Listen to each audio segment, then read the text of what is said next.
Welcome to the Central Women's Media Series, Peaks. And we're asking a question. We've been asking the question, well, how do we experience peaks? I mean, what can we do to stop life to experience peaks? And we keep going back to Psalm 121, verses 1 and 2. I lift my eyes up to the mountains. Where does my help come from? My help comes from the Lord, the maker of heaven and earth. And that's why we have the peaks, the visual at the beginning of all the peaks that we have.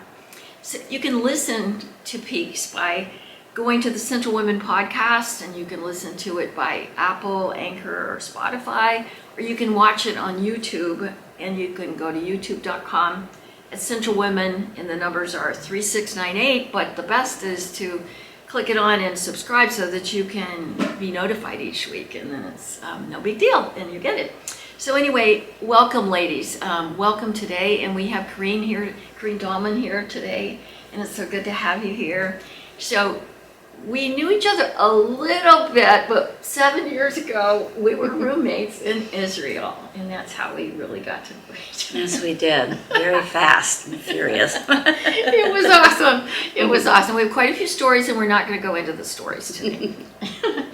But Karin is going to talk to us about her home and her children and what that looks like, because you basically, your home does not look like anything my home has looked like ever. And so tell us about your home. All right. Brad and I have been married for 32 years, and we have a blended family. Yours, mine, and ours. So we've got 5 adult children, and with that we have 8 grandchildren.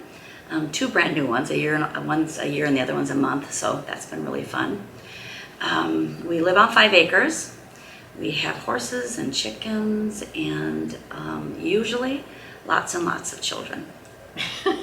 Definitely lots and lots of children. So you get up at what time in the morning? 4 a.m. I get up at 4 a.m. I'm in the barn by about 4:15, and that's usually where my quiet time is. Jesus and I do a lot of talking in the barn in the morning.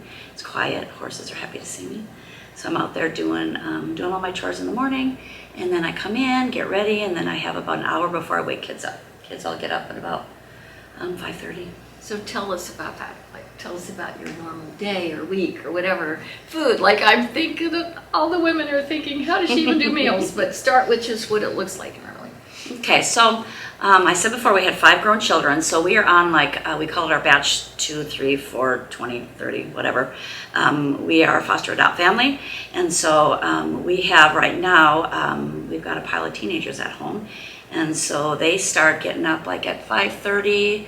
I get like 2 or 3 of them up, and then another round gets up at 6 o'clock. I get everybody meds ready, and I get everybody, we do breakfast every morning that I make them, and then my kids go to 3 different school districts, and with foster kiddos, there's a lot of trauma, and so going through the school districts and different things that we've had to deal with, we opted to figure out what was going to be the best for each one of our kids, which made it being 3 different school districts. So, wow, some kids are 3 different kids are driven by us, and then some take the bus, and it's quite the journey. I bet. Mm-hmm. And then after school, how do they get home? They get picked up.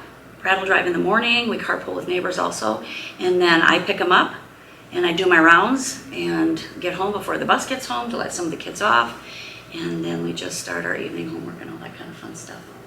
So what do meals look like? I mean, whoa. I was raised by my mama to have a full course meal. So we do home cooking. I always make a home cooked meal.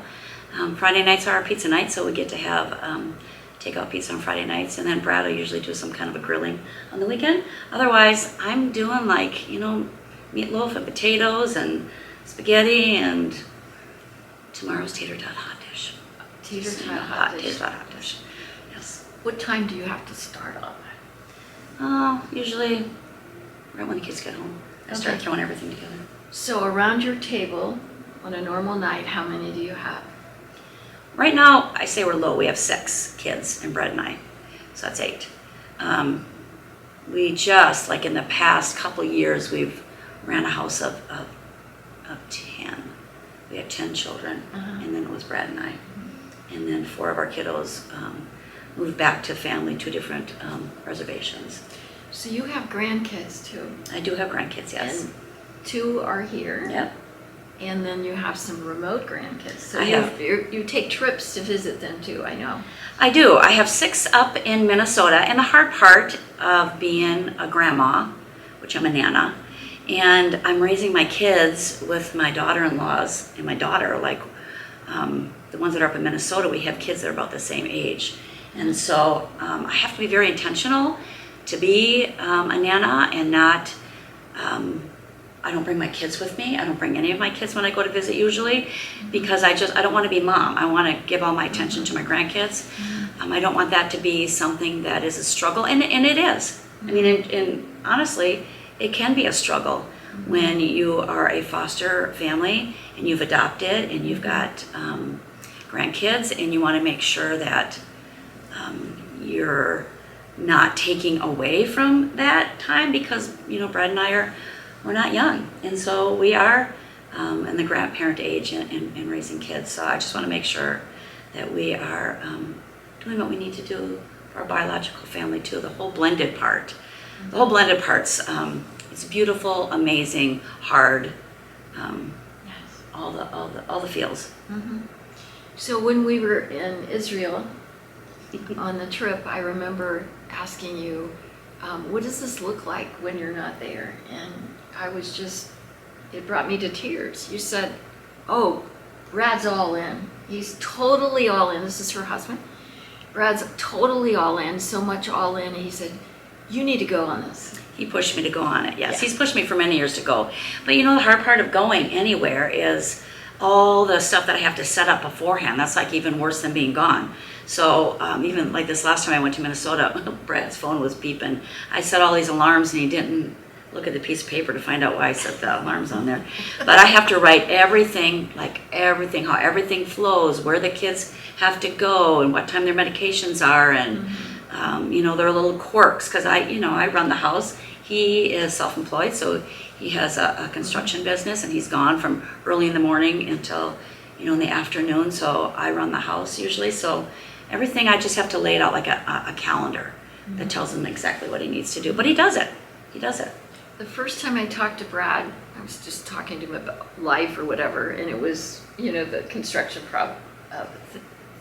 event that we had going on in the house. Oh, yeah. And it was like, oh my gosh, this guy has this huge heart for these kids. And he was just bragging and telling me about each one, and it was like, wow.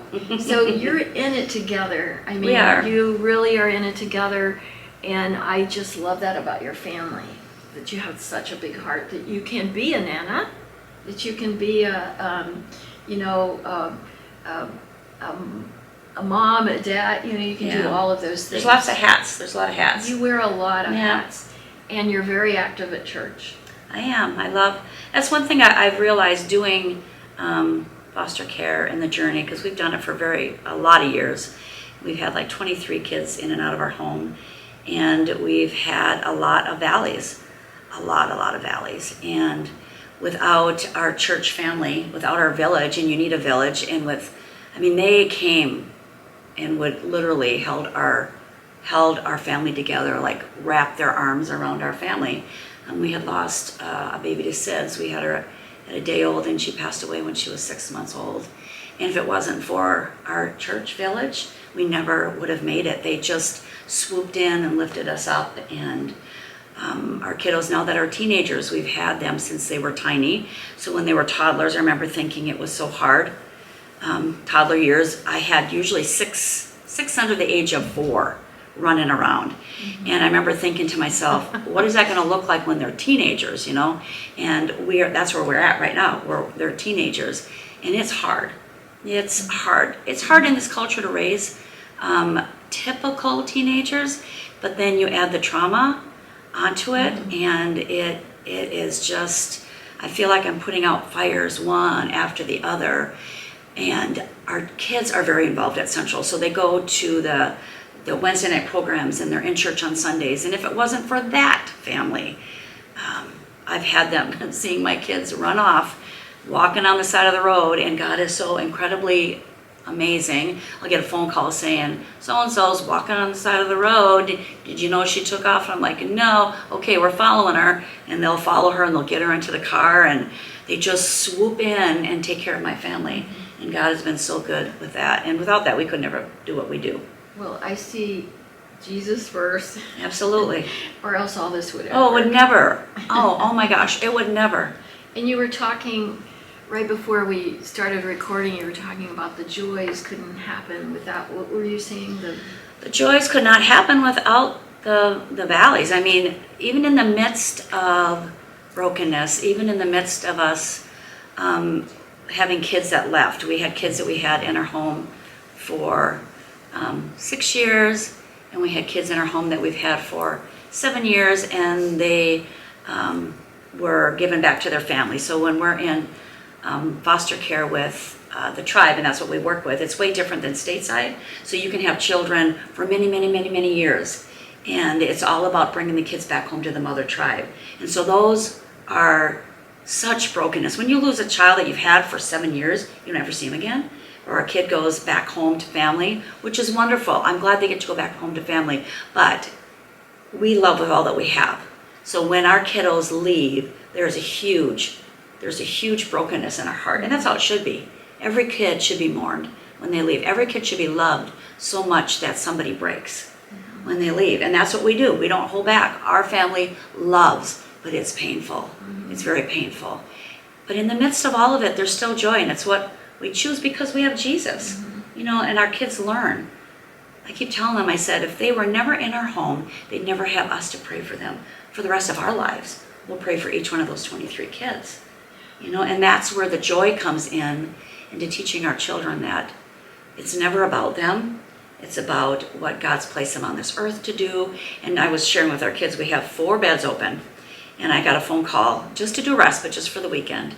A little 3-year-old little girl and a little 5-year-old little boy. And my kids are, my teenagers especially, are overjoyed. They cannot wait to get somebody back in. We're going to take them out to the horses, and we're going to take them to the chickens, and we're going to teach them dancing. And do you think they know how to ride a bike? And they just get so excited. And after kids leave, you know, our family mourns, and there's a lot of tears. And I sit them down every time and say, hey, should we stop?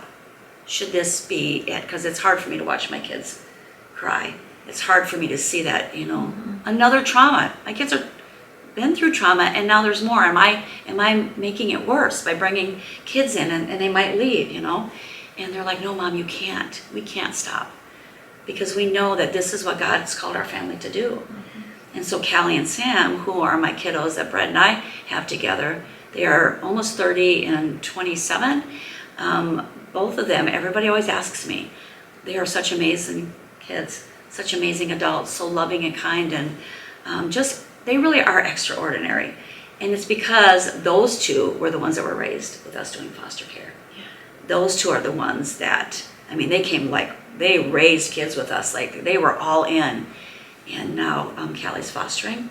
Her and her husband are fostering a little 7-year-old little guy. Along with their new baby. Yes. Wow. They're fostering, and both Callie is a special needs teacher. Yes. Because of being with us fostering, and then Sam married a special needs teacher. That's right. Yeah. So that's right. It's just amazing. It's an amazing journey.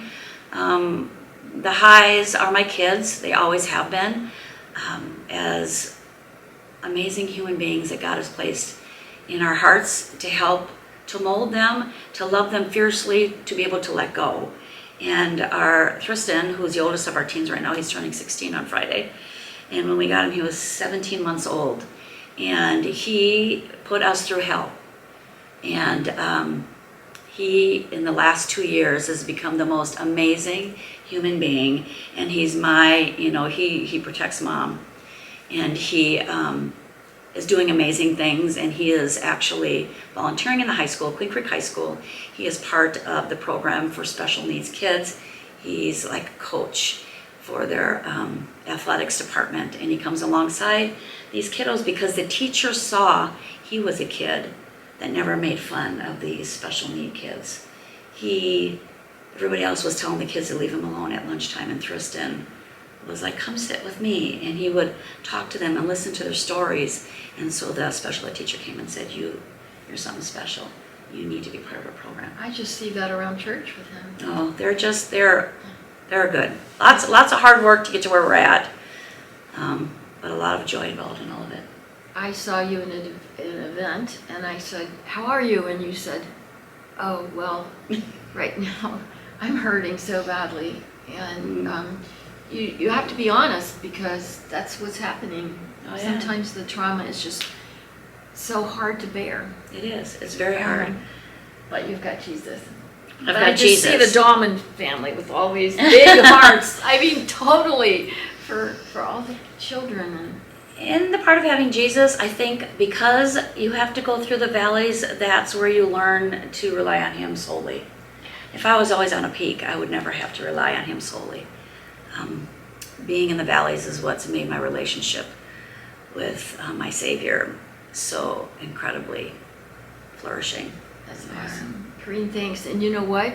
We don't have to just take that segment and this story to know that in our lives that we have valleys, and that with Jesus we can have joy. We can walk through the valleys and feel the joy that we have no matter what. Absolutely. So thank you so much. Thank you for sharing your story about your family, and thank you women for listening, and I hope you share this with other women.